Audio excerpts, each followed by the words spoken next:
semuanya, bagaimana kabarnya hari ini? Semoga sehat selalu ya semuanya.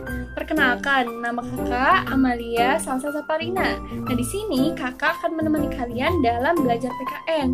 Tapi tentunya kakak tidak sendirian. Akan ada Kak Dina yang hadir di sesi berikutnya.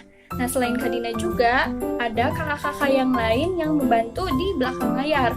Nah, yuk kita berkenalan. Nah, yang pertama ada Kak Nadita Putri Yuswandi dengan NIM 2006343. Kemudian ada Kak Dina Siti Hanifah dengan NIM 2006346. Dan kemudian ada saya sendiri, Amalia Salsa Saparina dengan NIM 2006681. Lalu ada Kak Devi Asriani dengan NIM 2006730. Kemudian ada Kak Azka Aulia Zahra dengan NIM 2007198. Lalu ada Kak Rezi Piantia Rendrapuri dengan NIM 2007491.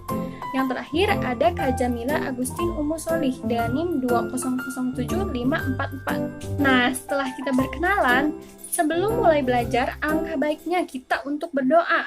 Nah, kakak yang pimpin doanya ya. Nah, berdoa menurut kepercayaan masing-masing, berdoa mulai. Berdoa selesai. Nah, sekarang waktunya kita untuk masuk ke pelajarannya. Nah, kita ini sekarang akan mempelajari tentang mengenal hidup rukun. Nah, teman-teman semua di sini ada yang tahu tidak apa itu hidup rukun? Nah, apabila tidak tahu, kakak akan menjelaskannya. Hidup rukun adalah suatu pola hidup seseorang atau kelompok yang saling menghormati satu sama lain dan saling menyayangi di antara sesama manusia. Dengan menerapkan pola hidup rukun, seseorang atau kelompok akan memiliki kualitas hubungan yang baik dan harmonis. Nah, suasana yang tercipta dari pola hidup rukun tersebut kemudian akan membuat lingkungan tersebut lebih tentram dan damai karena antar individu dan kelompok ini bisa saling memahami. Nah, contohnya itu seperti saling bahu-membahu, tolong-menolong, menjauhi perselisihan, menjauhi pertikaian, menghormati pendapat adalah kondisi yang tampak dari kehidupan yang rukun. Nah, faktanya banyak manfaat hidup rukun yang bisa dirasakan oleh seseorang jika berhasil menciptakan hubungan yang baik antar sesama. Jadi, sudah jelas bahwa menerapkan hidup rukun pasti akan mendatangkan hal-hal baik, alih-alih dirugikan dari hal tersebut. Nah, hidup rukun ini kan tadi dikatakan memiliki manfaat. Nah, manfaat hidup rukun apabila di rumah yaitu, yang pertama ialah memperkuat ikatan antar anggota keluarga. Nah, dengan menjalani kehidupan yang rukun dalam keluarga, maka akan memperkuat ikatan antar anggota keluarga karena setiap anggota keluarga itu dekat satu sama lain. Lalu, komunikasi antar keluarga dapat terjalin dengan baik. Dengan menjalani kehidupan damai, maka komunikasi akan terjalin dengan baik karena komunikasi yang baik merupakan salah satu aspek yang penting dalam sebuah keluarga. Kemudian, berbagai pekerjaan rumah dapat terselesaikan dengan baik. Nah, pekerjaan rumah akan terselesaikan dengan baik jika kita mempraktikkan hidup rukun tersebut di dalam keluarga. Hal ini karena terjadinya gotong royong atau bekerja sama dalam melakukan semua kegiatan. Selain itu juga, rukun dapat menciptakan kedamaian di dalam rumah. Ini terjadi karena tidak adanya perkelahian antar anggota keluarga. Nah, selain itu ada juga loh manfaat menerapkan hidup rukun di sekolah. Nah, yang pertama ialah suasana kelas dan lingkungan sekolah yang nyaman. Rukun dengan teman-teman di sekolah akan membuatmu semakin nyaman berada di sekolah. Jika kamu memiliki teman dan sahabat baik, pasti bisa menjalani sekolah yang mungkin berat bagimu karena banyak tugas, pelajaran yang sulit, atau guru yang galak. Nah, rukun dengan orang-orang di sekitar sekolah juga akan membuatmu lebih nyaman di sekolah. Misalnya dengan Pak Sapam, misalnya itu Sapa, staf TU yang akan selalu berurusan denganmu, penjaga perpustakaan yang akan membantumu, staf bersih-bersih yang kamu ajak ngobrol, sampai penjaga kantin yang ramah. Semua itu akan membuatmu sulit melupakan masa indah di sekolah. Yang kedua, suasana kondusif. Hidup rukun di sekolah tentu akan membuat suasana di kelas atau di lingkungan sekolah lebih kondusif. Kondisi ini akan semakin memotivasi siswa untuk lebih tekun, belajar, dan melakukannya dengan menyenangkan. Yang ketiga, materi akan mudah dipahami. Jika kamu rukun dengan teman sekolah, materi atau tugas pelajaran yang sulit pasti bisa diselesaikan bersama dan lebih mudah memahaminya. Hidup rukun di sekolah akan menciptakan kedekatan antara siswa, guru, dan tenaga sekolah lainnya untuk saling tolong-menolong. Lalu manfaat selanjutnya, tidak banyak terjadi kegaduhan. Hidup rukun di sekolah akan membuat siswa, guru, dan tenaga sekolah lainnya lebih akur sehingga jarang terjadi kegaduhan. Hal ini terjadi karena hidup rukun di sekolah menunjukkan bahwa saling menghargai satu sama lain meskipun memiliki perbedaan. Kemudian selalu ada musyawarah. Hidup rukun di sekolah pasti akan mempraktikkan musyawarah dalam mengambil keputusan. Hal ini karena hidup rukun tidak berdiri dengan kepentingan sendiri, tetapi kepentingan bersama. Kamu juga pasti sering menemukan fenomena musyawarah di kelas, misalnya kerja kelompok atau hal lainnya. Nah, manfaat selanjutnya hampir sama dengan tadi, yakni jarang terjadi perkelahian dan hidup menjadi damai. Nah, selain di sekolah, hidup rukun juga akan bermanfaat apabila diterapkan di lingkungan masyarakat. Nah, manfaatnya ialah merasakan hidup yang lebih tenang. Nah, hidup rukun di masyarakat tentu akan membuatmu tenang karena kamu bisa hidup berdampingan dengan masyarakat secara harmonis. Nah, kerukunan akan membuat masyarakat menjadi saling menghormati dan menghargai satu sama lain. Nah, kemudian hidup lebih mudah dengan saling membantu. Rukun dengan tetangga akan sangat bermanfaat bagi kehidupan seseorang. Masyarakat yang rukun akan saling tolong-menolong. Di masyarakat Indonesia, perilaku tolong-menolong mungkin sudah tidak asing lagi. Banyak kebudayaan Indonesia yang membuat masyarakatnya menjadi rukun. Kemudian, tercipta lingkungan yang aman. Hidup rukun akan membuat masyarakat menjadi saling peduli satu sama lain. Kepedulian ini juga akan berdampak saling jaga satu sama lain di lingkungan mereka. Nah, kemudian masyarakat hidup dengan sejahtera. Hidup rukun akan membuat masyarakatnya merasa nyaman dan bahagia.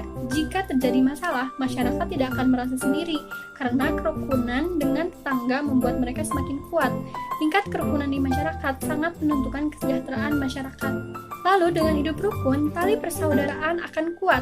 Hidup rukun akan semakin mempererat tali persaudaraan antar masyarakat. Hal ini karena mereka akan merasa senasib sepenanggungan sebagai masyarakat yang hidup di lingkungan tertentu. Kerukunan masyarakat juga akan meningkatkan kepedulian satu sama lain karena mereka memiliki visi misi dan tujuan yang sama sebagai masyarakat. Yang terakhir ialah terhindar dari konflik. Konteks masyarakat yang luas sangat riskan dengan konflik dan pertikaian antar warga. Namun dengan hidup rukun, kita bisa menerima dan memahami satu sama lain sehingga terhindar dari konflik yang serius. Kesejahteraan dan kedamaian dalam masyarakat sangat meminimalisir konflik di antara mereka. Nah, sekian dari kakak. Sesuai perkataan kakak di awal tadi, sesi berikutnya akan ditemani oleh Kak Dina atau Ibu Dina mungkin. Jadi, kakak ucapkan terima kasih ya. Silahkan. Assalamualaikum anak-anak. Perkenalkan, nama Ibu Dina Setiatua. Di sini, Ibu akan melanjutkan materi yang telah dijelaskan oleh Ibu Lia. Nah, sekarang Ibu akan menjelaskan mengenai contoh-contoh hidup rukun. Jadi, bagaimana sih cara kita menerapkan hidup rukun di kehidupan sehari-hari? Yang pertama, hidup rukun di rumah. Contohnya, saling menghargai pendapat anggota keluarga. Biasanya, ketika di dalam keluarga pasti ada diskusi-diskusi untuk menentukan sesuatu. Nah, setiap anggota keluarga ini pasti memiliki pendapat yang berbeda-beda. Maka dari itu, pentingnya untuk menghargai pendapat yang dikemukakan setiap orangnya. Dan ketika orang itu sedang berbicara, nah kita tidak boleh memotong pembicaraan tersebut. Contoh yang kedua, yaitu menghormati ayah dan ibu. Sudah menjadi kewajiban sebagai anak untuk menghormati ayah dan ibu. Contohnya yang bisa kita lakukan yaitu dengan mematuhi perintahnya, mematuhi aturan yang ada di rumah, dan tidak membantah orang tua. Contoh yang ketiga yaitu makan bersama keluarga. Nah, makan bersama keluarga baik di rumah ataupun di luar rumah sudah menjadi bentuk rukun dalam lingkungan keluarga. Nah, sebaiknya hal ini dilakukan secara rutin agar terciptanya kerukunan antara anggota keluarga dengan anggota keluarga lainnya. Contoh yang keempat, membantu orang tua mengerjakan pekerjaan rumah. Nah, sudah menjadi kewajiban setiap anak untuk membantu orang tua mengerjakan pekerjaan rumah. Nah, ini bisa dilakukan seminggu sekali untuk bergotong royong membersihkan rumah seperti mencuci piring, mengepel, membersihkan taman, dan lain sebagainya. Hal ini tidak akan terasa lelah karena dilakukan bersama-sama. Selain itu, aktivitas ini juga akan mempererat tali persaudaraan dengan kakak atau juga dengan adik. Yang kelima, belajar bersama keluarga. Contohnya ketika seorang adik meminta menjelaskan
Nah, saat guru sedang menjelaskan, biasanya ada sebagian teman yang tidak memahami materi yang telah diberikan. Nah, sebagai teman, kita bisa membantu untuk menjelaskan ulang materi yang teman kita tidak mengerti. Yang ketiga, tidak ada pertengkaran antara murid di sekolah. Nah, hal ini bisa dilakukan oleh seorang guru. Nah, karena seorang guru ini harus bisa mengajari kepada murid-muridnya untuk bersikap baik dengan teman-temannya, sehingga sebisa mungkin harus menghindari pertengkaran yang terjadi di sekolah. Jika terdapat pertengkaran, sebisa mungkin guru harus bisa melerai siswa-siswanya. Yang keempat, hormat dan patuh kepada guru. Tidak hanya dengan teman-teman di sekolah saja, tentunya Anda harus bisa membangun kerukunan dengan guru-guru di sekolah. Permasalahan lingkungan hidup ini bisa dihindari dengan menghormati serta mematuhi semua aturan yang diterapkan oleh sekolah dengan hidup rukun terhadap guru-gurunya. Yang kelima, belajar bersama. Hidup rukun dapat dilakukan dengan belajar bersama dengan teman-teman Anda di sekolah. Atau Anda juga bisa membentuk sebuah kelompok untuk saling membantu satu sama lain untuk mempelajari materi yang belum dipahami ketika belajar di sekolah. Yang ketiga, hidup rukun di masyarakat. Contoh yang pertama yaitu melakukan kerja bakti di kampung. Nah, ketika ada kegiatan kerja bakti, sebaiknya kita sebagai warga di kampung tersebut mengikuti kerja bakti. Karena dengan mengikuti kerja bakti tersebut akan menumbuhkan rasa gotong royong dan kedekatan antara sesama warga. Yang kedua, membantu tetangga kita yang terkena musibah. Ketika tetangga sedang mengalami musibah ataupun mengalami kesulitan, itu kita harus senantiasa membantu tetangga kita, karena kita juga suatu saat pasti akan memerlukan bantuan dari tetangga kita. Karena ketika kita mengalami masalah, kita pasti berlari ke yang lebih dekat terlebih dahulu, seperti tetangga kita. Yang ketiga, menjenguk tetangga yang sedang sakit. Nah, sebisa mungkin kita harus menjenguk tetangga yang sedang sakit, karena itu merupakan bentuk dari rasa simpati kita. Yang keempat, membagi makanan kepada tetangga sekitar. Nah, menjaga kerukunan selanjutnya yaitu dengan memberikan sedikit makanan yang kita miliki kepada tetangga kita, supaya menjalin kedekatan dan keakraban antara sesama.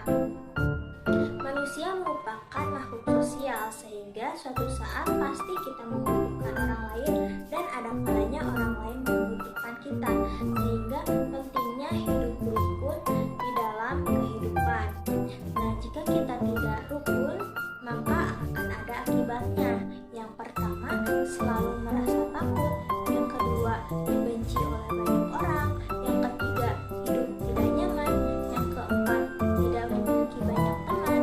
Yang kelima, mudah terjadi pertengkaran atau perselisihan. Dan yang terakhir, kehidupan menjadi tidak tentram. Demikianlah pembelajaran hari ini. Terima kasih atas perhatiannya. Mari kita ucapkan hamdalah bersama-sama. Alhamdulillah, pembelajaran hari ini telah selesai. Semoga dapat bermanfaat